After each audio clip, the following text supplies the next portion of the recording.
Hello friends, welcome to our YouTube channel. డాబా స్టైల్లో paneer curry ఎలా ప్రిపేర్ చేసుకోవాలో మనకి సేమ్ అదే రుచితో చాలా టేస్టీగా రావాలి అంటే ఈ విధంగా ఒకసారి తప్పకుండా ట్రై చేయండి. చాలా టేస్టీగా ఉంటుంది. మనకు అచ్చం బయట కొన్నట్టుగా సాఫ్ట్గా చాలా స్మూత్గా ఉంటుంది. వీడియోని స్కిప్ చేయకుండా చివరి వరకు చూడండి. 250 గ్రామ్స్ పన్నీర్ని తీసుకున్నాను. ఇలా చిన్న ముక్కలుగా కట్ చేసుకొని పక్కన పెట్టుకోవాలి. స్టవ్ పైన ఒక ప్యాన్ పెట్టుకొని 2 టేబుల్ స్పూన్ ఆయిల్ వేసుకోవాలి. చిటికెడు పసుపు, చిటికెడు కారంని వేసుకొని ఆయిల్లో బాగా ఫ్రై చేయాలి. ఇలా ఫ్రై అయిన తర్వాత మనం కట్ చేసుకున్న పన్నీర్ ముక్కల్ని కూడా వేసుకొని 1/2 టేబుల్ స్పూన్ సాల్ట్ని కూడా వేసుకొని పన్నీర్ ముక్కల్ని బాగా ఫ్రై చేసుకోవాలి. మనము ఆయిల్లో పన్నీర్ ముక్కల్ని ఎక్కువగా ఫ్రై చేయకూడదు. ఇలా సాఫ్ట్గా కొంచెం ఫ్రై చేసుకుంటే సరిపోతుంది. ఇలా ఫ్రై చేసుకున్న తర్వాత మనం ఒక ప్లేట్లోకి షిఫ్ట్ చేసుకుందాము. తిరిగి అదే ప్యాన్లోకి 2 టేబుల్ స్పూన్ ఆయిల్ వేసుకొని హోల్ గరం మసాలాలు వేసుకోవాలి. ఈ మసాలాలు కూడా కొంచెం దోరగా ఫ్రై చేసుకోవాలి. ఇప్పుడు ఒక పెద్ద ఉల్లిపాయని ఇలా చిన్న చిన్న ముక్కలుగా కట్ చేసుకొని ఆయిల్లో బాగా ఫ్రై చేయాలి. పచ్చి వాసన పోయేంత వరకు ఆనియన్స్ని బాగా మగ్గించుకోవాలి.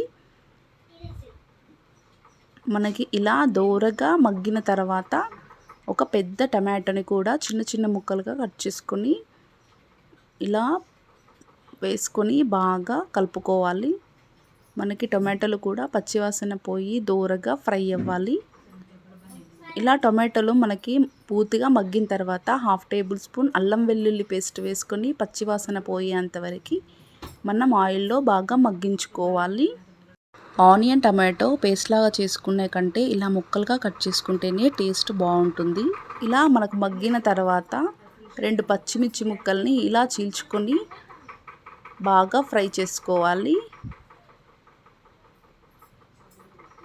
తర్వాత 1 టేబుల్ స్పూన్ కారము, 1 టేబుల్ స్పూన్ ధనియాల పౌడర్ వేసుకొని మరొకసారి బాగా కలుపుకుందాము.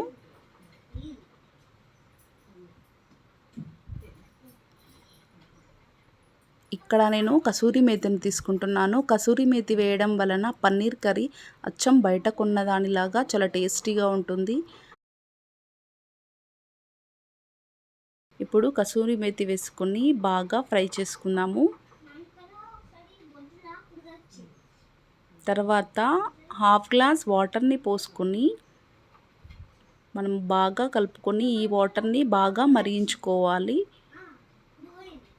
మనకి దగ్గరకు వచ్చే వరకు కొంచెం సాల్ట్ని యాడ్ చేసుకొని ఇలా బాగా కలుపుకోవాలి. 1 టేబుల్ స్పూన్ ధనియాల పౌడర్ని కూడా యాడ్ చేసుకుందాము. మనకు ధనియాల పౌడర్ యాడ్ చేయడం వలన గ్రేవీ కూడా చాలా చిక్కగా వస్తుంది. ఇలా బాగా మసిలి పెట్టుకున్న తర్వాత మనం పన్నీర్ని ముక్కల్ని కూడా వేసేసుకొని మరొకసారి బాగా కలుపుకుందాము. పన్నీర్ ముక్కల్ని మనం సాఫ్ట్గా అయ్యేంత వరకు మగ్గించుకోవాలి. అలాగే మనం టేస్ట్కు తగ్గట్టుగా 1 టేబుల్ స్పూన్ సాల్ట్ని కూడా యాడ్ చేసుకోవాలి. కొంచెం గరం మసాలాని కూడా యాడ్ చేసుకొని బాగా మిక్స్ చేసుకొని కలుపుకోవాలి. మనకి గ్రేవీ దగ్గరికి పడేంత వరకు బాగా ఉడికించుకోవాలి. చూడండి, నాకు చక్కగా దగ్గరకు అయిపోయింది. మనకి ఈ విధంగా గ్రేవీ ఉంటే సరిపోతుంది. చపాతీలోకైనా మనకు పరోటాకైనా రోటీకైనా చాలా టేస్టీగా ఉంటుంది. మనం దేంట్లోకైనా ఈ పన్నీర్ కర్రీ ఈజీగా తినేయచ్చు. ఇప్పుడు గుప్పెడంత కొత్తిమీరని కూడా వేసుకొని మరొకసారి బాగా కలుపుకోవాలి. మనకు అచ్చం బయట కొన్న పన్నీర్ కర్రీ లాగా చాలా టేస్టీగా ఉంటుంది. ఒకసారి ఇంట్లోని తప్పకుండా ట్రై చేయండి.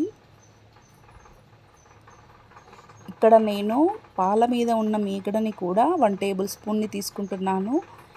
ఈ పాల మీద మీగడని వేయడం వలన పన్నీర్ కర్రీ మరింత టేస్ట్ని ఇస్తుంది. మీరు ఫ్రెష్ క్రీమ్ని కూడా వేసుకోవచ్చు. చూడండి, చక్కగా పన్నీర్ని ఎంత బాగా సాఫ్ట్గా ఉడికిపోయిందో. ఎంతో టేస్టీ అయిన పన్నీర్ కర్రీ మీరు కూడా ఒకసారి ఇంట్లోని తప్పకుండా ట్రై చేయండి. ఇప్పుడు సర్వింగ్ ప్లేట్లోకి సర్వ్ చేసేసుకుందాము. నా వీడియోని ఫస్ట్ టైం చూసినట్టయితే లైక్ చేయండి, షేర్ చేయండి, అలాగే సబ్స్క్రైబ్ చేయండి. మనం బయట కొనే కంటే ఇంట్లోనే ఇలా ఈజీగా పిల్లలకి కూడా నచ్చే విధంగా చాలా ఈజీగా ప్రిపేర్ చేసుకోవచ్చు. ఎంతో టేస్టీ అయిన ఈ పన్నీర్ కర్రీ తప్పకుండా ట్రై చేయండి. Thanks for watching.